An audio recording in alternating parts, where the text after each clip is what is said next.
Depuis leur arrivée en 2016, les casques de réalité virtuelle de salon ont très vite été accompagnés de casques VR mobiles, sans câble, portatifs et destinés à accueillir nos smartphones pour accéder à diverses applications en VR. Représenté jusqu'à présent par les Gear VR de Samsung, par la gamme Daydream de Google et par une nuée de produits bien moins réussis et optimisés, le marché accueille depuis le 1er mai l'Oculus Go, un candidat 100% autonome.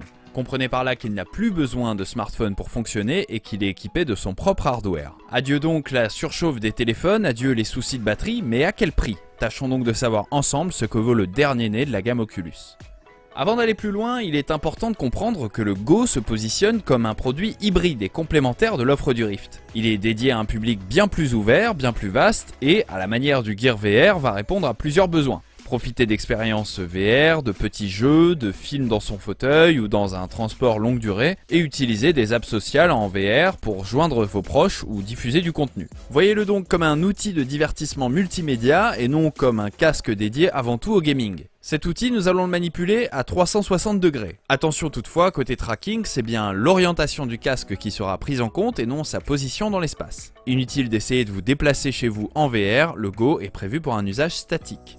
Le produit se décline en deux versions suivant le stockage désiré, 220 € pour la version 32 Go et 270 € pour la version 64 Go. Le casque est équipé de 3 Go de RAM et d'un processeur Snapdragon 821 pour contrebalancer ses spécificités techniques un peu limitées, bien qu'en totale corrélation avec le prix de l'équipement, Oculus équipe son Go d'une dalle LCD dont la netteté apporte un confort non négligeable. Cette dernière, un poil plus terne que les dalles OLED de la concurrence de salon, affiche un taux de rafraîchissement entre 60 et 72 fps et vous pourrez en profiter à 110 degrés côté champ de vision, un standard de confort. Seul bémol, l'optimisation de la dalle rend parfois les contours un peu baveux, notamment sur les écritures. Côté finition, c'est très correct et on saluera surtout les mousses utilisées, développées avec le fabricant de lingerie Victoria's Secret, et donc prévues pour être confortables, anti-marque et pour éviter d'avoir chaud dans le casque sur les longues sessions. Équipé de haut-parleurs, le Go se veut pratique, mais vous aurez très vite recours à un casque si jamais vous êtes dans un environnement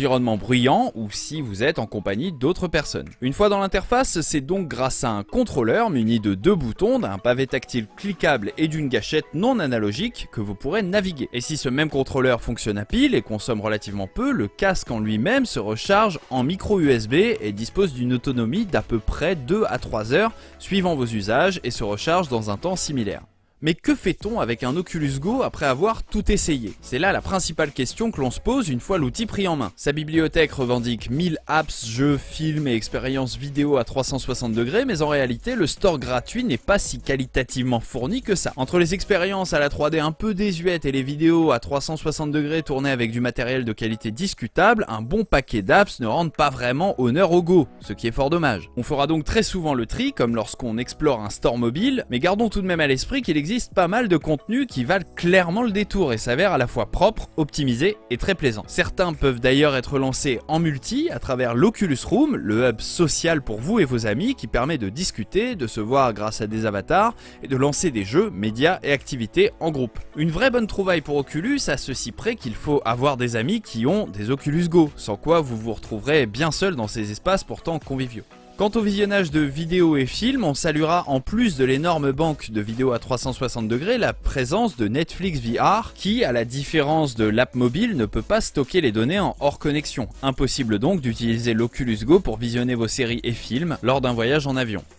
En définitive, l'Oculus Go mise avant tout sur, entre guillemets, la VR pour tous. Il propose un environnement user-friendly et beaucoup d'applications sont parfaites pour découvrir les possibilités de la réalité virtuelle et faire essayer ces dernières à ses proches, n'importe où, n'importe quand, en quelques secondes. En voyage ou à la maison, le Go servira d'espace confortable, intime et bien rendu, idéal pour visionner vos films et regarder vos séries, si tant est que vous ayez de la connexion internet. Les initiés à la VR trouveront toutefois assez peu d'usages inédits venant remplacer les réflexes sur un PC ou sur un smartphone. Commercialisé à un prix plutôt bas, bien fini et polyvalent, l'Oculus Go ouvre donc le bal des casques autonomes et se positionne idéalement auprès du grand public, sans pour autant s'imposer auprès de ceux qui possèdent déjà un casque.